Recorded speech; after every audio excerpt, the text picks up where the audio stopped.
Is success really measured by the car you drive? Or could true wealth be pedaling toward you on an old bicycle? In a world obsessed with status and appearances, we've been taught that power couples are formed in exclusive clubs and luxury resorts, not at job interviews where one person arrives breathless on a weathered two-wheeler. What if everything we believe about attraction, success, and authentic connection has been completely backward?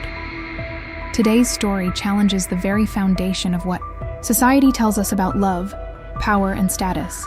When a billionaire CEO finds himself frozen in disbelief at the sight of a brilliant woman choosing transportation that most executives would consider beneath them, it sets in motion a chain of events that will make you question every assumption you've ever had about what truly matters in relationships.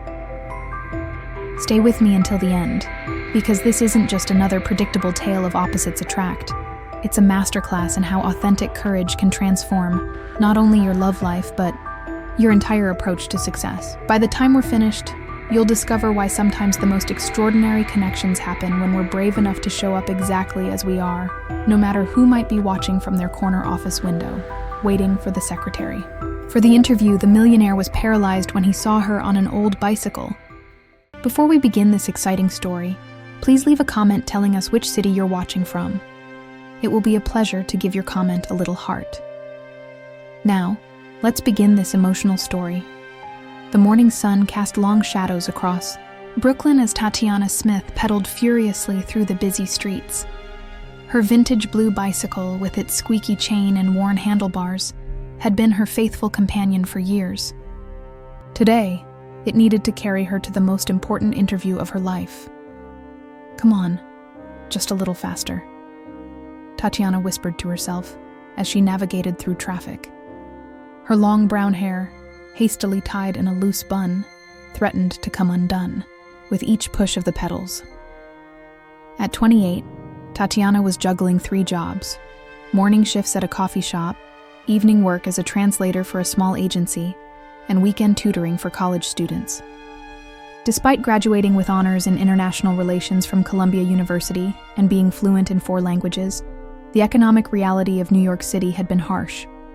The prestigious Domnan Enterprises building loomed ahead, its glass facade reflecting the morning light like a beacon.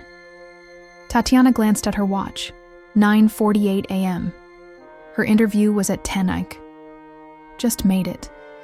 She sighed with relief, chaining her bicycle to a lamppost across the street from the towering skyscraper. She pulled a compact mirror from her bag and assessed the damage from her rushed journey. "Oh God," Tatiana muttered, seeing her flushed cheeks and the loose strands of hair framing her face. There was no time for a complete makeover. She smoothed down her modest navy blue suit, the nicest outfit she owned, and took a deep breath.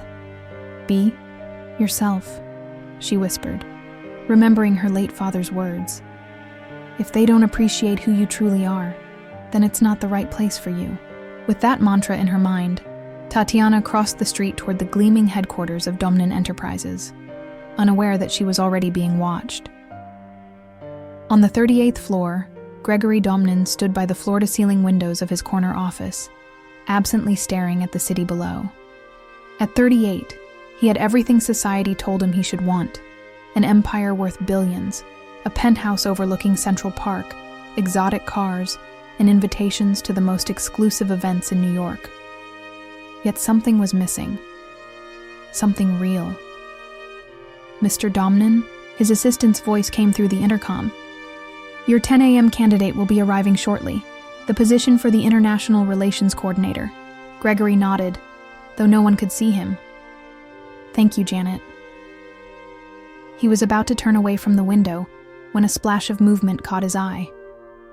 A young woman on a blue bicycle was pedaling frantically toward his building. Even from this height, he could sense her determination. Her hair was coming loose from what appeared to be a hasty bun, and she maneuvered through traffic with surprising agility. Something about her raw authenticity made him pause. In a world of black town cars and chauffeurs, this woman on a bicycle was a refreshing anomaly. He watched as she locked her bicycle and checked her appearance in a small mirror, making quick adjustments before straightening her shoulders and marching toward his building with purpose. "Interesting," he murmured to himself, wondering if she might be headed for his company. His phone buzzed with a message from his assistant. "First candidate has arrived. Tatiana Smith." Gregory raised an eyebrow. Could it be the same woman he'd just observed? He was suddenly intrigued by the interview that lay ahead. "Please show her in," he typed back, returning to his desk and preparing to meet this unexpected candidate. When the large mahogany doors opened, Gregory's suspicions were confirmed. It was indeed the woman from the bicycle. Up close, she was even more intriguing. Tatiana entered the room with quiet confidence, but Gregory could sense her nervousness. Her navy blue suit was modest, but well maintained, and while her appearance was slightly disheveled from the bicycle ride, there was an undeniable intelligence in her eyes. "Mrs. Smith, please have a seat," Gregory said, gesturing to the chair across from his desk. "Thank you, Mr. Domnin." Her voice was clear and assured, despite the circumstances. Gregory noted that she made direct eye contact, something rare among his intimidated interviewees. Her resume lay on his desk, and the credentials were impressive. Fluent in English, Spanish, German, and Italian, with basic French knowledge. A degree in international relations from Columbia University with honors. Yet her work history showed she was currently working multiple jobs far below her qualifications. "Your resume is quite impressive," he began. "But I'm curious, why are you working as a barista and translator when you have these qualifications?" Tatiana didn't flinch at the direct question. "The job market was difficult when I graduated. I took what I could get to pay my student loans. Those positions gave me flexibility to continue applying for roles that matched my education." Her honesty was refreshing. Most candidates would have crafted a story about choosing those jobs for experience or personal growth. "I noticed you arrived by bicycle today," Gregory said, watching her reaction carefully. Tatiana looked momentarily surprised, then composed herself. "Yes, I did. It's my primary transportation. It's economical and reliable, even if not the most conventional way to arrive for an interview." She offered a small smile. "Though I admit I hoped the wind hadn't completely destroyed my appearance." Gregory felt something unexpected. Respect. This woman hadn't tried to hide her circumstances or present a false image. "Tell me, Mrs. Smith, why do you want to work for Domnin Enterprises?" "I've researched your international expansion projects," she replied without hesitation. "Your recent negotiations with European and Latin American markets align perfectly with my language skills and cultural knowledge. I believe I could help bridge communication gaps that often derail international business relationships." As the interview continued, Gregory found himself increasingly drawn to Tatiana's intelligence, honesty, and unique perspective. She answered questions with thoughtfulness rather than rehearsed responses. When discussing international business protocols, her insights revealed a depth of understanding that textbooks couldn't teach. For the first time in years, Gregory felt truly engaged in an interview. This wasn't just another polished candidate from an elite background, presenting exactly what they thought he wanted to hear. This was someone real, with genuine passion and authenticity. As their time came to an end, Gregory made a decision that surprised even himself. "Ms. Smith, I've enjoyed our conversation tremendously," Gregory said as the interview concluded. "Thank you, Mr. Domnin. I've appreciated the opportunity," Tatiana replied, gathering her portfolio. Gregory hesitated, then said, "I have an unusual request. Would you join me for dinner tonight?" Tatiana froze, confusion evident on her face. "I'm sorry?" "Not as a candidate," he clarified quickly, "and not as your potential employer, simply as two people who might have an interesting conversation." Tatiana's expression shifted from confusion to wariness. "Mr. Domnin, I'm here for a professional opportunity. If that's not what you're offering, you're misunderstanding me," Gregory said, realizing how his invitation must have sounded. "Let me be transparent. Your qualifications for this position are excellent, but I found myself more interested in your perspective as a person than as an employee. The way you approach life, your honesty about arriving on a bicycle, your practical solutions to challenges.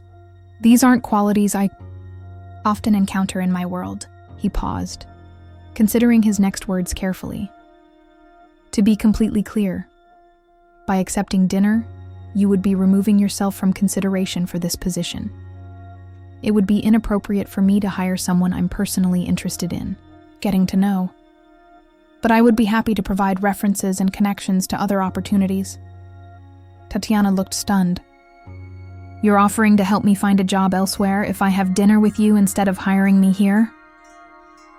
"When you put it that way, it sounds terrible," Gregory laughed. "But yes, essentially. I'm drawn to your authenticity, Ms. Smith. In my position, that's rare and valuable. I'd rather have an honest conversation with you as equals than a hierarchical relationship as employer and employee." Tatiana studied him for a long moment. "This is certainly not how I expected this interview to go." "Nor I," Gregory admitted. "What do you say?" Tatiana took a deep breath, weighing her options. The job would provide the financial security she desperately needed. Yet something about Gregory Domnin intrigued her. Not his wealth or position, but the glimpse of genuine humanity beneath the polished exterior. "Where would this dinner be?" she asked cautiously. "Your choice," he replied. "Somewhere you feel comfortable." Tatiana surprised him with her answer. "There's a small Italian place in Brooklyn. Nothing fancy, but the food is excellent. It's called Mama Rosa's."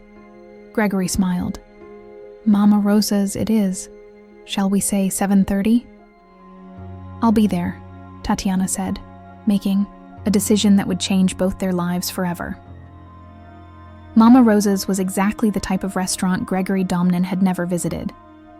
A small family-owned establishment where the tables were slightly wobbly and the napkins were paper, but the aroma of authentic Italian cooking filled the air. The walls were adorned with faded photographs of Italy and generations of the owner's family. Gregory arrived 15 minutes early, dressed in what he hoped was casual enough. A button-down shirt without a tie and dark jeans that his stylist had assured him were normal. He felt conspicuously out of place. "Mr. Domnin," the elderly owner greeted him with surprise when he gave his name. "Tatiana's friend?" she called ahead. Come, best table." Gregory was led to a corner table with a red checkered tablecloth and a small candle flickering in an old wine bottle. He was just settling in when Tatiana arrived. She had changed into a simple burgundy dress, her hair now flowing freely over her shoulders. Without the formality of the interview setting, she looked more relaxed, more herself. "You found it?" she said, sliding into the seat across from him. "Your directions were excellent," he replied. "This place is charming." Tatiana smiled. "It's authentic. The owner, Giuseppe, immigrated from Naples 40 years ago. His daughter Rosa runs the kitchen now. They know me here. I translate letters from their relatives in Italy sometimes." The evening unfolded in ways neither could have predicted. Over homemade pasta and house wine served in mismatched glasses, they discovered unexpected connections. "My father passed away 3 years ago," Tatiana shared as they finished their main course. "He was a professor of literature. He taught me to speak Italian by reading Dante in the original text." Gregory's expression softened. "My father died 5 years ago, heart attack at his desk. He built the company from nothing, working 18-hour days until it killed him." "Is that why you were watching out the window this morning, taking a moment away from the desk that claimed your father?" Tatiana asked perceptively. Gregory looked surprised.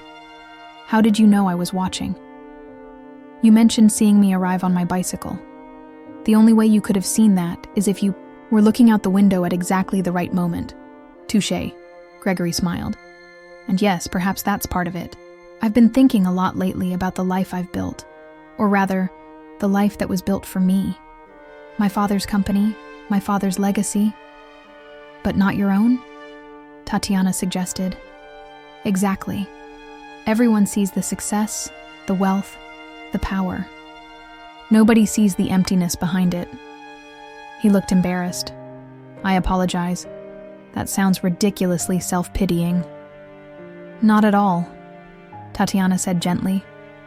We all have our struggles, regardless of our circumstances. Money can't buy meaning. What about you?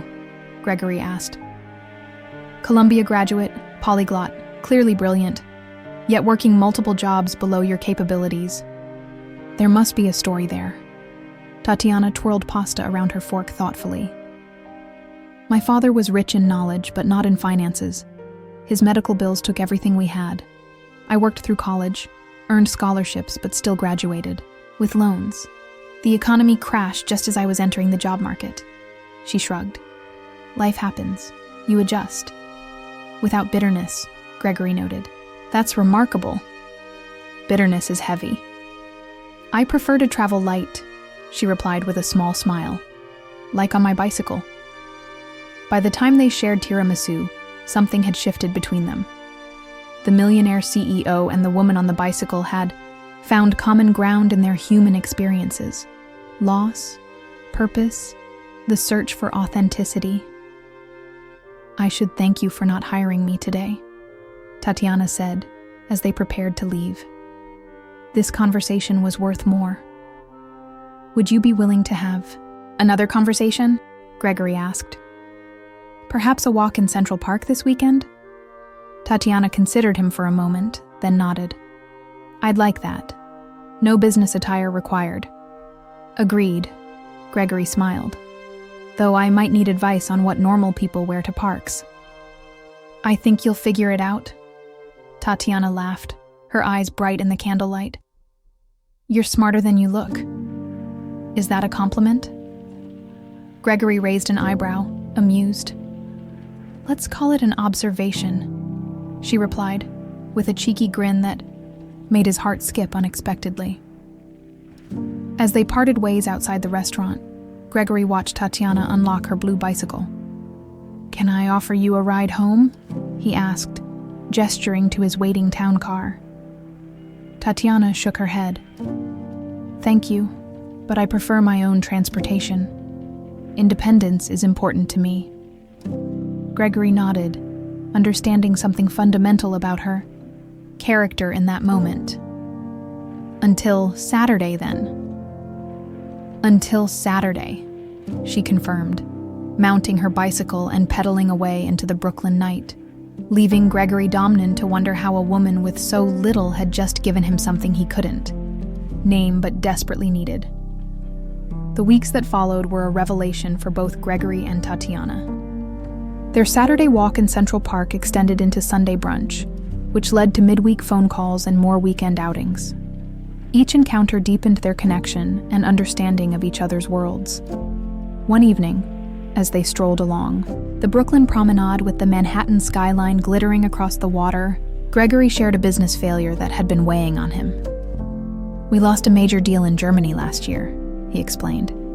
It should have been straightforward, but there were cultural miscommunications. By the time we realized our mistake, the damage was done. What kind of miscommunications? Tatiana asked, genuinely interested. Our American team was too direct, too focused on efficiency over relationship building. We pushed for quick decisions when we should have been investing in trust first. Gregory sighed. It cost us millions, but more importantly, it cost 30 jobs at our Hamburg office. Tatiana nodded thoughtfully. In German business culture, thoroughness trumps speed, and relationships matter tremendously. It's not just about knowing the language, but understanding the cultural context behind the words. Exactly what our consultants told us. After the fact, Gregory agreed. If we'd had someone with that insight from the beginning, he trailed off, looking at Tatiana with sudden inspiration. You know, that gives me an idea. Should I be worried? Tatiana teased, noticing his expression. What would you think about leading a new initiative? Not as an employee, but as the director of a foundation connected to Domnan Enterprises. Tatiana looked skeptical. What kind of foundation? One focused on building cultural bridges. connecting businesses across international boundaries through deeper understanding. Using your expertise in languages and cultures to prevent the kind of mistakes my company made. Are you creating a job for me? Tatiana asked directly. No, Gregory replied seriously. I'm recognizing a need in the business world and realizing you might be the perfect person to address it. This would be your project to build, with independent funding from the company. What would you call this foundation? She asked, considering the idea. Bridges, Gregory suggested. Simple, direct, meaningful. Tatiana was quiet for a moment, then said, I'd need complete autonomy, and a guarantee that our personal relationship remains separate from my professional role. Absolutely, Gregory agreed. I wouldn't want it any other way. And if... Tatiana hesitated, then continued. If things don't work out between us personally, my position would remain secure. Gregory looked at her with newfound respect. Your position would be yours for as long as you want it, regardless of our personal relationship. In fact, I'll put that in writing. Tatiana extended her hand. Then you have a deal, Mr. Domnin. Gregory took her hand but didn't shake it. Instead, he gently pulled her closer. I believe we're past the Mr. Domnin stage, don't you think? Tatiana smiled. I suppose we are, Gregory. As they sealed their agreement with a kiss against the backdrop of the city lights, neither could have predicted how their unconventional partnership would transform not only their lives, but the lives of countless others. The Bridges Foundation took shape with remarkable speed. Tatiana approached the project with the same determination that had propelled her bicycle through Brooklyn traffic that fateful morning. She assembled a team of cultural consultants, language experts, and international business veterans. The foundation's headquarters was established in a renovated brownstone in Brooklyn, rather than the sleek corporate offices of Manhattan, a deliberate choice that reflected Tatiana's vision. Our mission isn't to impose American business practices on the world, she explained to Gregory during a tour of the new space. It's to create genuine understanding between different approaches. The Foundation's first initiative was a series of immersive workshops for American executives preparing for international expansion. Instead of the typical briefing booklets and PowerPoint presentations, Tatiana created cultural simulation experiences. Today, you're not Americans doing business in Japan, she told one group of skeptical executives. Today, you're Japanese business people trying to understand Americans. Her approach was revolutionary and effective. Companies that participated in the Bridges program reported significantly higher success rates in their international ventures. 6 months after its creation, the foundation hosted an open house.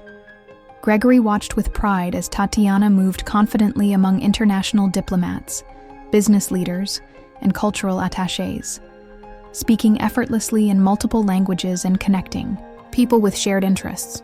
Your girlfriend is quite remarkable, commented a French business associate who had benefited from the foundation's work. She is, Gregory agreed, watching Tatiana across the room. And she's not my girlfriend. The Frenchman looked confused. She's my partner, Gregory clarified, in every sense of the word. Later that evening, as they walked home, Gregory having adopted Tatiana's preference for walking when possible, he reflected on the transformation in his life. Before I met you, I measured success in acquisitions and profit margins, he told her.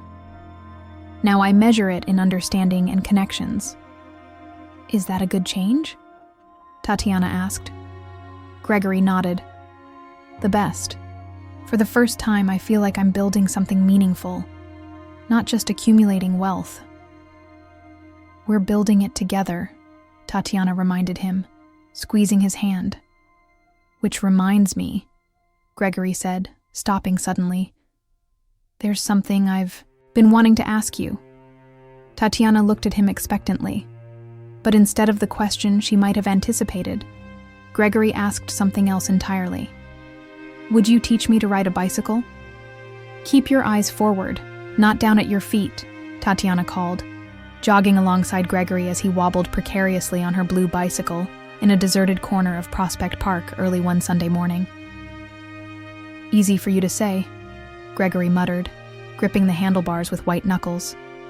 You've been doing this since childhood. So have most 8-year-olds, Tatiana teased, the billionaire businessman defeated by a two-wheeler. Gregory shot her a playful glare before focusing again on keeping the bicycle upright. I had a chauffeur from the age of 6. Bicycles weren't part of my education. Well, they're part of it now, Tatiana said, gradually letting go of the seat as Gregory found his balance. There you go, you're doing it. For a glorious moment, Gregory was riding independently, a look of childlike joy spreading across his face. Then he realized Tatiana had let go, panicked, and promptly crashed into a bush. Tatiana ran to him, torn between concern and laughter. Are you okay? Gregory emerged from the foliage with leaves in his hair and a rueful grin. My dignity is severely wounded, but otherwise I'm intact. As Tatiana helped brush him off, he asked, Why is this so important to you? Teaching me to ride? Tatiana considered the question seriously. It's not about the bicycle itself. It's about experiencing life directly, not insulated by privilege. Gregory nodded, understanding. Over the past months, Tatiana had introduced him to many experiences he'd missed. Cooking his own meals, riding the subway, shopping at regular grocery stores.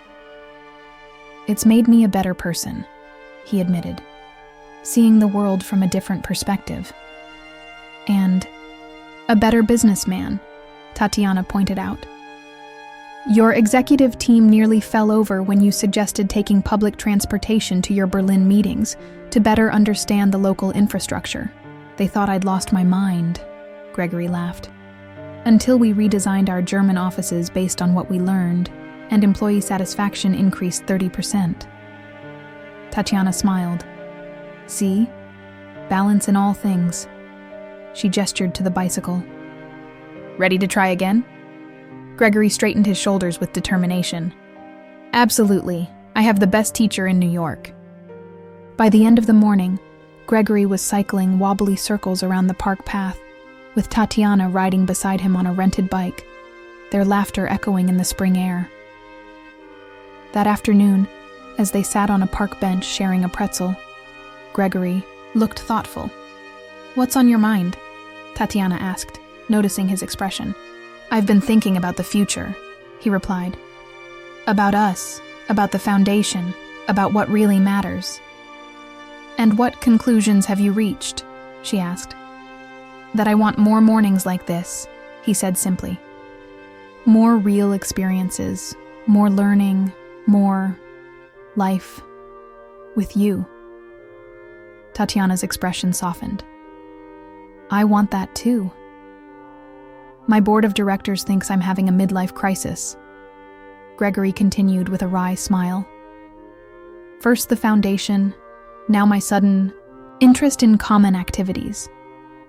My COO actually suggested I see a therapist. And what did you tell him? Tatiana asked, curious. That I've never been more mentally clear in my life, Gregory replied, taking her hand. That some people spend their whole lives accumulating wealth only to discover they've lost touch with what wealth is for. I don't intend to make that mistake. Tatiana leaned her head on his shoulder, a gesture that had become natural between them. Good. Because I didn't fall in love with Gregory Domnan, CEO. I fell in love with Gregory, the man who crashed into a bush because he was brave enough to try something new.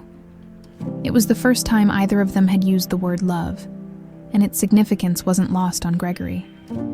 His arm tightened around her shoulders as he pressed a kiss to the top of her head. I love you too, he said softly. Bicycle and all. Not. Everyone supported the unlikely relationship between the billionaire CEO and the foundation director. As word spread through New York's business and social circles, opinions were sharply divided. She's clearly using him for his money and connections. whispered socialites at charity galas that Gregory now rarely attended. He's just slumming it for the novelty, business associates speculated, when Gregory declined invitations to exclusive clubs, preferring evenings at neighborhood restaurants with Tatiana. The gossip reached a crescendo when the Wall Street Journal published a profile of Domnin Enterprises that mentioned the CEO's unconventional relationship with a former job applicant and questioned whether it reflected a company in transition or a leader in crisis. Gregory threw the newspaper across his office in frustration after reading it. "Don't let them get to you," Tatiana advised when he called her, upset. "They're judging a story they don't understand." "It's not me I'm worried about," Gregory replied. "You didn't ask for this scrutiny." There was a pause before Tatiana answered. "No, I didn't. But I chose you, knowing who you are in the world. We can handle this." The real test came at the annual Domnin Enterprises Gala, a high-profile event that Gregory couldn't avoid. It would be Tatiana's first official appearance as his partner in front of the entire company and their major clients. The night of the gala, Gregory paced his penthouse, adjusting his bow tie nervously. "What if they're cruel to her?" he asked his reflection. "What if she decides I'm not worth the hassle?" When Tatiana arrived, however, his worries temporarily faded. She wore a simple but elegant emerald gown, her hair swept up in a sophisticated style. "You look beautiful," he said, taking her hands. "You don't look so bad yourself," she replied with a smile, but he could see the tension in her eyes. "We don't have to do this," he offered. "We could order pizza and watch old movies instead." Tatiana squared her shoulders. "Gregory Domnin, I didn't pedal through Brooklyn traffic for the most important interview of my life, only to hide from a room full of people in expensive clothes. We're going." The ballroom of the Plaza Hotel was filled with New York's elite when they arrived. Conversations paused and heads turned as Gregory and Tatiana entered. "Ready?" he whispered. "Together," she answered, taking his arm. The evening was a masterclass in grace under pressure. Tatiana handled condescending questions about her background with wit and intelligence. When asked how she managed to catch one of New York's most eligible bachelors, she replied calmly, "The same way I manage the foundation, with integrity, purpose, and vision." By the time dessert was served, even the most skeptical guests had to acknowledge her poise. When Gregory gave his customary speech, he departed from tradition by highlighting the foundation's work and Tatiana's leadership. "True success isn't measured by market cap or profit margins alone," he told the room. "It's measured by impact, by relationships, by the bridges we build between different worlds. That's the future of Domnin Enterprises." Later, as they swayed together on the dance floor, Tatiana murmured, "I'm proud of you. That wasn't an easy speech to give to this crowd." "It was the truth," Gregory replied. "You've changed how I see everything, business included." "Mr. Domnin," interrupted an elderly board member, tapping Gregory's shoulder. "A word, if I may." Gregory excused himself reluctantly. The board member led him to a quiet corner. "That was quite a statement you made tonight," the older man said gravely. Gregory prepared himself for criticism. "It reflected my genuine vision for the company." To his surprise, the board member nodded. "I've been with this company since your father founded it. He was brilliant, driven, formidable, but never happy. Not truly." Gregory waited, unsure where this was heading. "Tonight is the first time I've seen you completely certain of your path," the man continued. "Whatever, or whoever, has brought about this change has my gratitude. The company will be stronger for it." Across the room, Tatiana was deep in conversation with an international client, her hands animating her points, her expression engaged and passionate. Gregory felt a surge of love and certainty. "Thank you," he told the board member. "That means more than you know." Later that night, as their car drove them home, Tatiana rested her head on Gregory's shoulder, exhausted, but victorious. "We did it," she said. "We showed them we're real." "We are," Gregory agreed, looking out at the city lights. More real than anything in that room. He reached into his pocket and felt the small velvet box he'd been carrying for weeks, waiting for the perfect moment. Tonight wasn't that moment. It deserved its own special time, not as a reaction to social pressure. But soon, he thought. Very soon. 1 year to the day after Tatiana had pedaled to her fateful interview, she found herself back on her faithful blue bicycle, riding through Brooklyn on a perfect spring morning. The old bicycle had been professionally restored, a gift from Gregory, but was otherwise the same trusty vehicle that had carried her to a new life. She was headed to the Bridges Foundation headquarters, where an important meeting awaited. The foundation had flourished beyond anyone's expectations, with programs now operating in 12 countries and a waiting list of corporations seeking their expertise. As she locked her bicycle outside the brownstone, her phone buzzed with a message from Gregory. "Meet me at 6 p.m. where it all began." It all? Tatiana smiled, puzzled but intrigued. The day passed in a blur of meetings and planning sessions for the Foundation's newest initiative, a scholarship program for international students studying cross-cultural communication. At 5:45, Tatiana found herself standing outside the imposing Dominant Enterprises building where she had arrived for her interview a year earlier. She checked her watch, wondering what Gregory had planned. To her surprise, a familiar blue bicycle came wobbling down the street, Gregory pedaling with the careful concentration of someone still mastering a new skill. He wore a business suit, but had abandoned the tie, his collar open in the spring breeze. "You made it without crashing," Tatiana observed with a grin as he came to a slightly unsteady stop beside her. "Mostly," Gregory admitted, showing her a small tear in his pants. "There was an unfortunate incident with a fire hydrant on Fifth Avenue, but I persevered." "I'm impressed," Tatiana laughed. "But why are we meeting here?" "Because I wanted to come." "Full circle," Gregory explained, dismounting his bicycle. "This is where I first saw you, racing against time, determined, authentic, the woman who would change everything." Tatiana's expression softened at the memory. "I was so nervous that day, and yet you were completely yourself," Gregory said. "That's what struck me. In a world of people pretending to be something they're not, you were refreshingly real." He reached for her hand.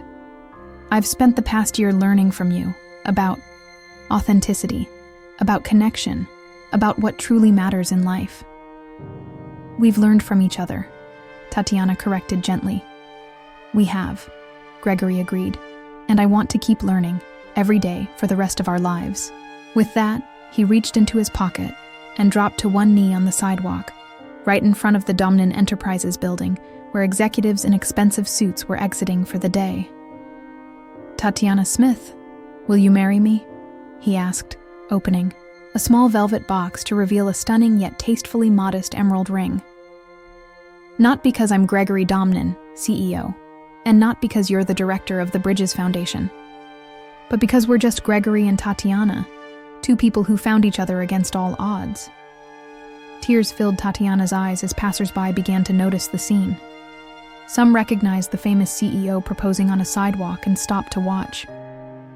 "Yes," she said simply, "because you're the man who learned to ride a bicycle at 38 just to understand my world better. Because you see me for who I am, not what I could be to you." As Gregory slipped the ring onto her finger and stood to embrace her, a spontaneous round of applause erupted from the growing crowd of onlookers. "I have one more surprise," Gregory whispered in her ear as they held each other. "More than a public proposal outside your corporate headquarters?" Tatiana laughed through happy tears.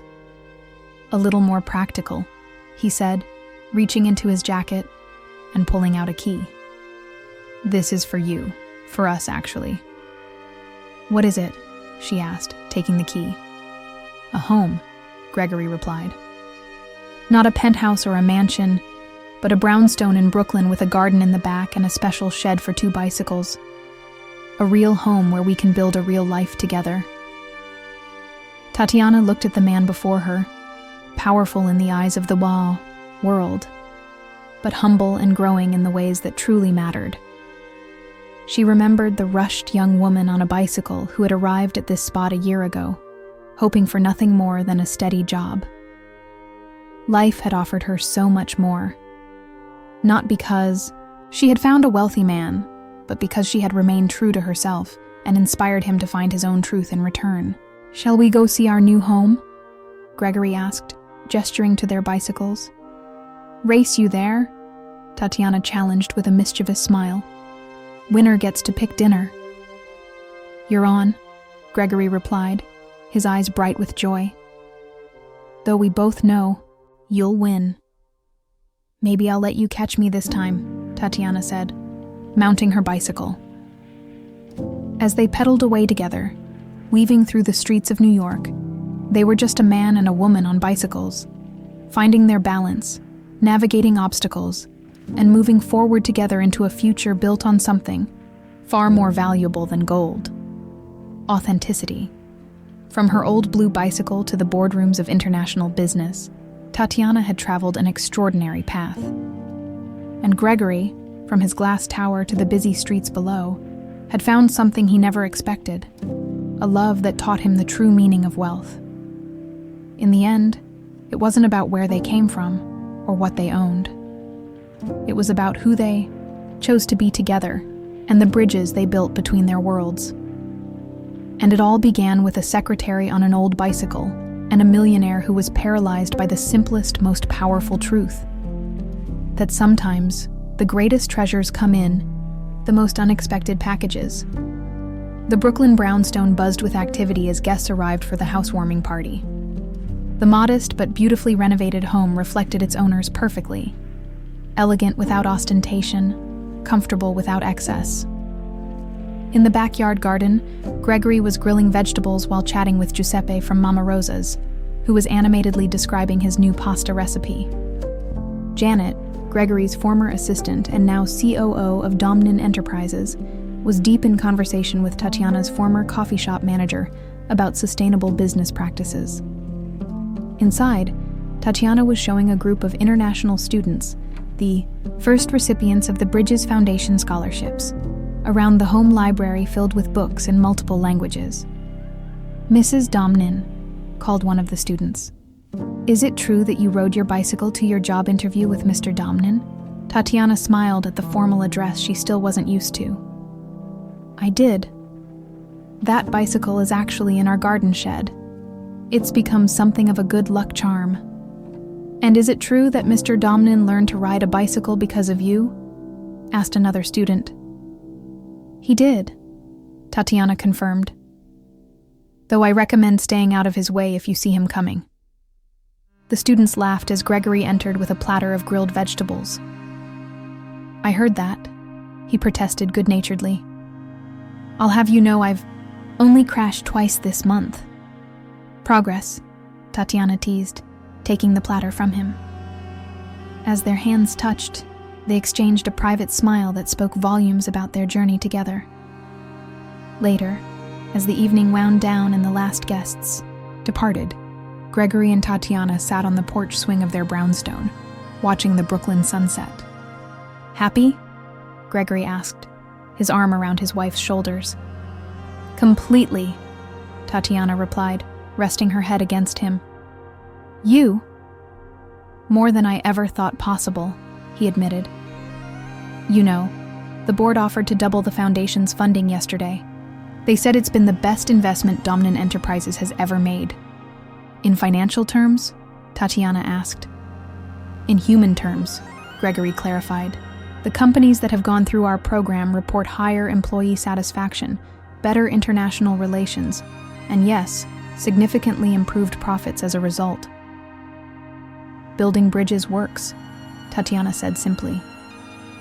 "In business and in life," Gregory agreed, kissing the top of her head. They sat in comfortable silence for a moment before Tatiana spoke again.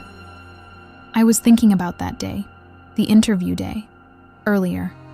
How different things might have been if I'd arrived in a taxi instead of on my bicycle.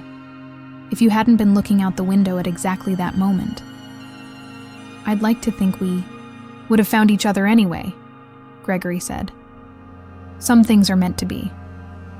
The millionaire and the woman on the bicycle, Tatiana mused. No one would believe it if it wasn't true. Speaking of bicycles, Gregory said, reaching into his pocket and pulling out 2 plane tickets. How do you feel about cycling through the Italian countryside for our anniversary? 2 weeks, no business calls, just us and the open road. Tatiana's eyes lit up. That sounds perfect. I thought so too, Gregory smiled, and this time I promise not to crash into any gelato stands. I make no such promises. Tatiana laughed, leaning in to kiss him as the last light of day faded and the stars began to emerge over their Brooklyn home. 2 bicycles parked side by side in the garden shed, symbols of the journey that had brought them together and the many adventures still to come. What would change in your life if you had the courage to show up authentically, just as Tatiana did? How many opportunities might be waiting for you on the other side of fear? This story isn't just about a billionaire and a woman on a bicycle, it's about the transformative power of staying true to yourself in a world that constantly pushes you to conform. It's about recognizing that true connections happen when we drop the masks and allow ourselves to be vulnerable. Ask yourself, what bicycles are you hiding from the world? What parts of your authentic self are you afraid to show because they don't fit society's expectations? Maybe it's time to embrace your own version of riding that old bicycle to the interview. Maybe your willingness to be different is exactly what someone else needs to see. Life changes when we stop apologizing for who we really are and instead stand confidently in our truth.